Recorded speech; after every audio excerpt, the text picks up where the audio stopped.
আপনার ভিতরে যদি চারটি জিনিস থাকে তাহলে আপনি মনে করতে পারেন আপনি একজন সৌভাগ্যবান।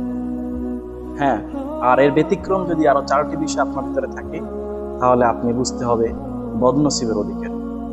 আসসালামু আলাইকুম ওয়া রাহমাতুল্লাহি ওয়া বারাকাতুহু।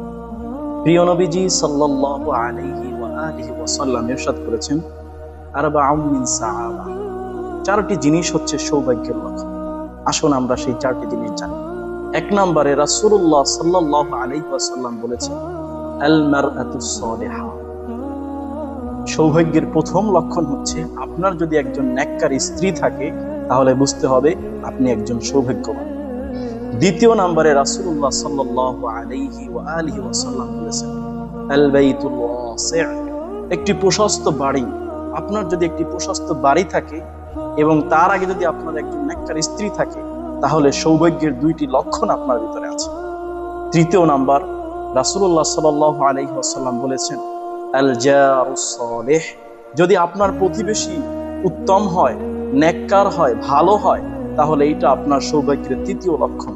চতুর্থ নাম্বারে রাসূল সাল্লাল্লাহু আলাইহি ওয়াসাল্লাম বলেছেন, আল মারকাবুল হানি, চলাচলের জন্য, পরিবহনের জন্য আপনার যদি একটি আনন্দদায়ক, চিত্ত বিনোদনদায়ক এবং একটি উত্তম পরিবহন থাকে, বাহন থাকে, তাহলে এটা হচ্ছে আপনার সৌভাগ্যের চতুর্থ লক্ষণ।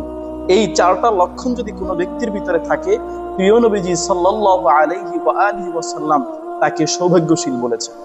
এর ব্যতিক্রমে যদি চারটা বিষয় আপনার ভিতরে থাকে, রাসূল সাল্লাল্লাহু আলাইহি ওয়াসাল্লামের হাদিস থেকে বোঝা যায় আপনি বদনসিব, দুর্ভাগ্যবানদের অন্তর্ভুক্ত।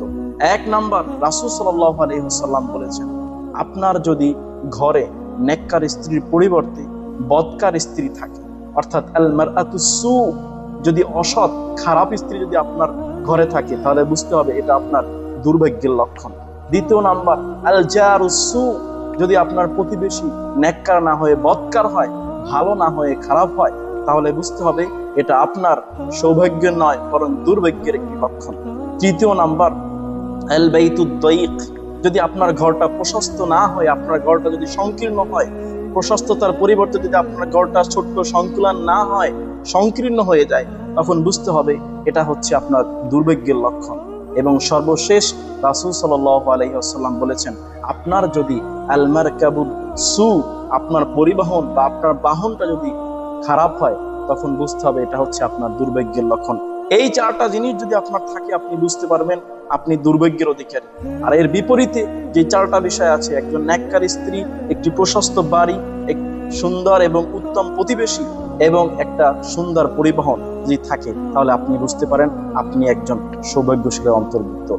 সম্মানিত হাজিরিন, প্রিয় দর্শক এবং শ্রোতাবৃন্দ, আল্লাহ রাব্বুল আলামিন আমাদের সবাইকে সৌভাগ্যশীলদের অন্তর্ভুক্ত হওয়ার তৌফিক দান করুন।